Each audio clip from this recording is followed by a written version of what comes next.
Morning বন্ধুরা, কেমন আছো তোমরা সবাই? আশা করি সবাই খুব খুব খুব ভালো আছো। আমরা কিন্তু সবাই বেশ ভালো আছি। তো এখন মর্নিং বললেও অলমোস্ট 12টা বাজতে যায়, কারণ আজকে শিবরাত্রি। আর আমার সকালবেলায় উঠে অনেকগুলো কাজ করা হয়ে গেছে, যেগুলো আমি একটাও ব্লগে ছাড়তে পারবো না, কারণ আমি কোনো কিছু ভিডিও করতে পারিনি।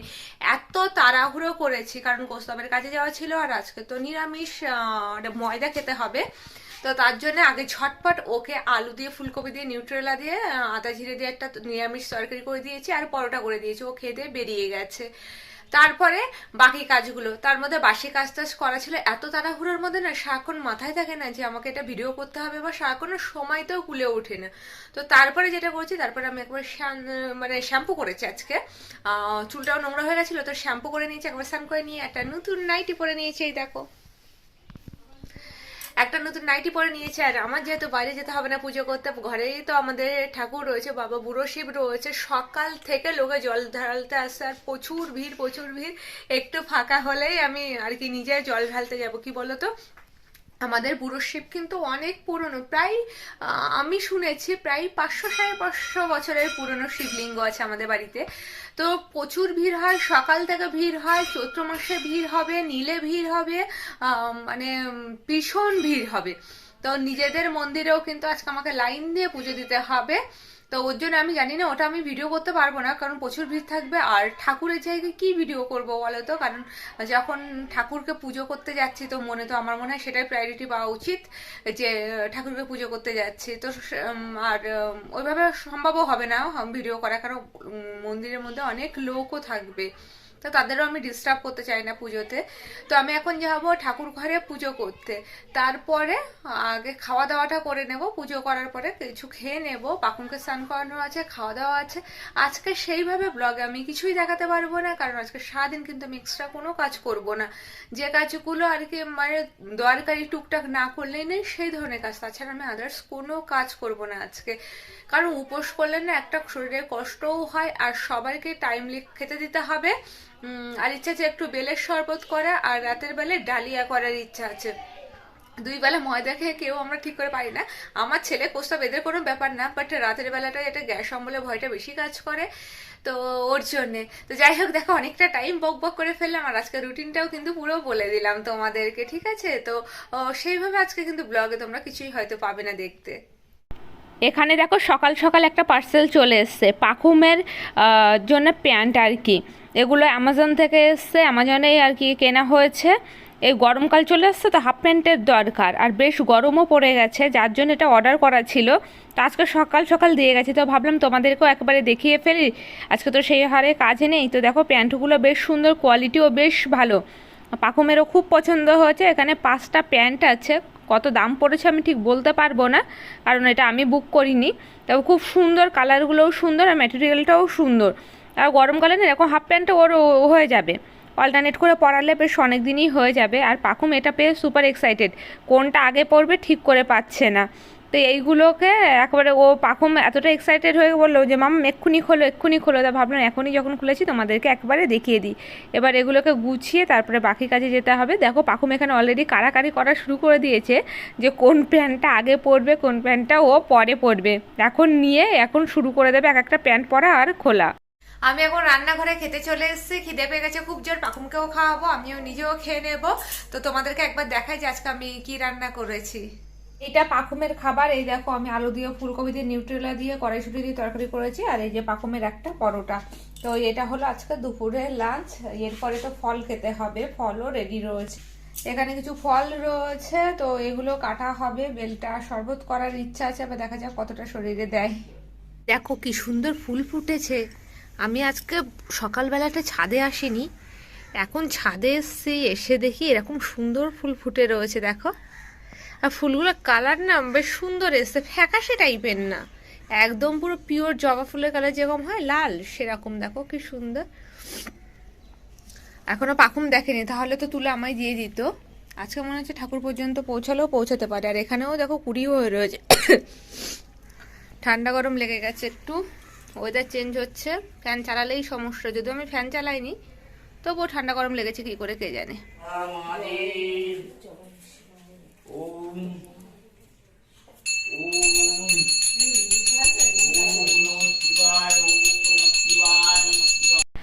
এই টাইমে একটু না ফাঁকা হয়েছিল, যার জন্য দেখানো সম্ভব হয়েছে যে দেখো কত পরিমাণে ভিড় হয়। তবে এখন অল্প লোকজন রয়েছে। তো এইভাবে পুজো হয়, বাবা ঠাকুর ঘরে থাকে, যারা যারা পুজো করাতে চায় বাবা তাদেরকে পুজো করিয়ে দাও, প্রসাদ টসাদও দিয়ে দেয় একেবারে। আর আমাদের এই ঠাকুরটা যেহেতু অনেক পুরনো, তো অনেক দূর দূর থেকেও লোক চলে আসে আজকের দিনে পুজো করতে। না আমাকেই তো লেবু আর এই বেলটা দিলেন। যাও একটা দিয়ে দিন। তাহলে কি দেবো?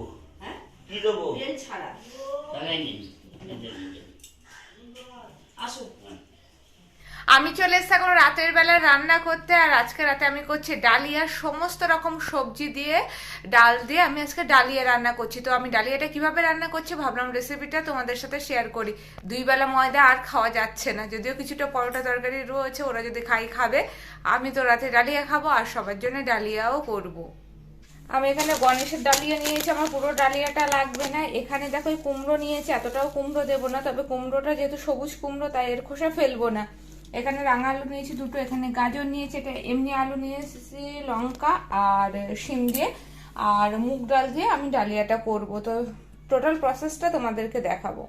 এই দেখো কড়াইতে আমি না ডালগুলো আগে ভেজে নিচ্ছি। ডাল বলতে এর মধ্যে ডালিয়া রয়েছে, মুগ ডাল রয়েছে আর ছোলার ডাল দিয়েছি কিছুটা। আমি এটা ভালো করে ভেজে নেব। ডালের যখন সুন্দর গন্ধ বেরোবে না, তারপরে আমি এটাকে ভালো করে ধুয়ে নেব। আর সবজি কেটে জল ঝরাতে দিয়েছি। এবার আমি আগে এটাকে ডালটাকে ভালো করে ভেজে নিই যাতে সুন্দর গন্ধটা বেরোয়। এখানে কড়াইতে আমি সাদা তেল নিয়েছি, সাদা তেলের মধ্যে ফোড়ন দিয়েছি, ওই যে গোটা জিরে দিয়েছি, শুকনো লঙ্কা 2টো আর তেজপাতা ফোড়ন দিয়েছি। আর ডালটাকে আর ডালিয়াটাকে আর কি ধুয়ে রেখে দিয়েছি। এবার এর মধ্যে আমি সবজিটাকে অ্যাড করে দিচ্ছি, সবজিটা একটু ভাজা ভাজা করে নিচ্ছি। আর এর বেশি আর আমি তেলও দেবো না, আর লাস্টে একটু ঘি দেবো, তো যার জন্য এর বেশি আমি তেলও দেবো না, এখানে সেদ্ধও ভালো লাগে। তো যাই হোক আমি এই পরিমাণ সবজি দিয়েছি। এবার দেখতেই পাচ্ছ কতটা সবজি, আর এই সবজিগুলো না খাওয়াও হয়ে যাবে আর এটা যথেষ্ট হেলদিও হবে রেসিপিটা। এবার এর মধ্যে আমি পরিমাণ মতো হলুদ দিয়ে দেবো আর নুন দিয়ে দেবো, অল্প করে নুন দেবো। বাদে যদি নুন বেশি হয়ে যায় তো ভালো লাগবে না, তো বাদে চেক করে আবার নুন দিয়ে দেবো। সবজিগুলোকে তো ভালো করে ভাজা ভাজা করে নিই। এই দেখো সবজি ভাজা হয়ে গেলে আমি ডাল যেটা ধুয়ে রেখেছিলাম সেটা এর মধ্যে অ্যাড করে দিলাম, ঠিক আছে। এবার আমি এর মধ্যে পরিমাণ মতো জল দিয়ে দিচ্ছি, একটু বেশি পরিমাণে জল দেব, তাহলে ডালিয়াগুলো আঠা আঠা ব্যাপারটা কম হবে। আমি এই পরিমাণ জল দিচ্ছি। এবার এটা হতে থাকুক আস্তে আস্তে, কিছুক্ষণের জন্য চাপা দেবো, বেশিক্ষণের জন্য নয়, নাহলে এটা উঠলে পড়বে। তো এবার হয়ে যাবে। আর লাস্টের মধ্যে একটু চিনি দেবো, ঘি গরম মশলা দেবো, আর আমি এর মধ্যে কাঁচা লঙ্কাও গোটা ফেলে দিয়েছি। তো হলো না সিম্পল রেসিপি, খুব তাড়াতাড়ি হয়ে যাবে। আর ফাইনাল লুকস কেমন হচ্ছে অবশ্যই তোমাদের সাথে শেয়ার করছি। দেখো আমাদের ঠাকুর ঘরের ফাইনাল লুকস আজকে। এখন বাজে 9:10 আর মনে হয় না কেউ আসবে রাতের বেলায়। আসতেও পারে, জানো তো, অনেকে আসে অনেক রাত পর্যন্ত, মানে ওই যে লাস্ট প্রহরের জল ঢালতেও আসে। আর এই দেখো আমাদের বুড়ো শিব পুরো ঢাকা পড়ে গেছে, চাপা পড়ে গেছে। আর এই সাইডগুলোতেও দেখো এরকম হয়ে রয়েছে। ওভারঅল ঠাকুর ঘরের সিনারিওটা এরকম। আর আমি বিয়ের পর থেকেই দেখে আসছি একই রকমভাবে শিবরাত্রি বলো নীল বলো প্রচুর ভিড় হয়। মাঝখানে না কোভিডের জন্য বছর 2 তো কেউ আসতে পারেনি, এবছর দেখছি সবাই এসছে, অনেকে মাস্ক পরে এসছে। তো যাই হোক, এই ছিল এখনকার জন্য ঠাকুর ঘরের সিনারিও। এবার এখনো বাকি আছে পুজো। সব এই পুরো ঠাকুর সব পরিষ্কার করবে, এগুলো পরিষ্কার করবে, ওখান থেকে ইটগুলো সরিয়ে দেবে, পরিষ্কার করবে, করে সুন্দর করে ঠাকুর ঘরটা একদম ধুয়ে মুছে পরিষ্কার ঝকঝকে করে দেবে। তারপরে বাবা আবার রাতের পুজোয় বসবে, জানো তো, অনেক রাত পর্যন্ত বাবা পুজো করবে। তো এখন তো বাবার বয়স হচ্ছে, বাবাকে তাই বলেছে একটু তাড়াতাড়ি করে করতে আর কি বসতে, কিন্তু লোকজন তো অনেকক্ষণ ধরে আসে। এবার লোকজন সব পুজো না করে গেলে কি হয় বলো তো, ঠাকুর ঘরটাও সেভাবে পরিষ্কার করা যায় না, সবাই তো আজকের দিনে আসবে। যাই হোক, অনেকক্ষণ তো হয়ে গেছে যে লোক আর আসেনি, তো প্রস্তাবকে এবার ডাকবো, ওই ঠাকুর ঘরটা পুরোটাই পরিষ্কার করবে। অনেকটা টাইম লাগে, দেখতে এরকম মনে হচ্ছে। এর মধ্যে না ওই যে কাটা ফলগুলো আছে ওগুলো প্রচন্ড হাতে লাগে। আমি তো বিয়ের পরে প্রথম বুঝতাম না, কিন্তু 2-1বার পরিষ্কার করতে গিয়ে প্রচুর ওই কাটা ফল হাতে ফুটেছে। প্রস্তাব এখন টেকনিক জানে ছোট থেকে পরিষ্কার করে করে। তো এই হলো এখন আমাদের ঠাকুর ঘর। এই দেখো ফাইনালি এটাকে দেখতে কিন্তু এরকম সুন্দর হয়েছে। এই যে আমি ওপরে ঘি আর গরম মশলা ছড়িয়ে দিয়েছি, এবার এটাকে চাপা দিয়ে রাখবো। আর এই ঝোলটা কিন্তু টেনে নেবে, ডালিয়াতে খুব ঝোল টেনে নেয়, তো আমি এই পরিমাণে ঝোল ঝোল করে রেখেছি আর কি। দাঁড়াও তোমাদেরকে একটু খুঁটি দিয়ে নেড়ে রেখেছি, এই দেখো এরকম পরিমাণে ঝোল ঝোল রেখেছি, কারণ ডালিয়াতে না খুব ঝোল টানে। এবার আমি এটাকে চাপা দিয়ে দেবো, আর যখন খাবো তখন সবাই গরম গরম খেয়ে নেবো। এখানে আমি ঠাকুরঘর পরিষ্কার করতে অলরেডি বসে গেছি, কারণ কৌস্তবকে একটু বেরোতে হয়েছিল পুজোর কিছু জিনিসপত্র আনতে, যার জন্য আমি ওর জন্য ওয়েট না করে নিজেই পরিষ্কার করা শুরু করে দিলাম। ও এসে বাকিটা করে নেবে, তবে যতটা তাড়াতাড়ি হাত চালিয়ে করা যায় ততটাই তাড়াতাড়ি আমি করছিলাম। আর ঠাকুরঘরটা যেহেতু আমাদের একদম সেপারেট, তো তার জন্য আমাদের সুবিধাও হয় এটা পরিষ্কার করে রাখতে। এখানে একটা পাইপ দিয়ে কৌস্তব আর পাখুম মিলে ঠাকুরঘরটা পরিষ্কার করে ধুয়ে দিয়েছে। ধুয়ে দেওয়ার পরে আমি ভালো করে মুছে নিয়েছি, নিয়ে ফ্যান চালিয়ে শুকিয়ে নিয়েছি। তারপরে বাবা পুজো করতে এখানে বসেছে।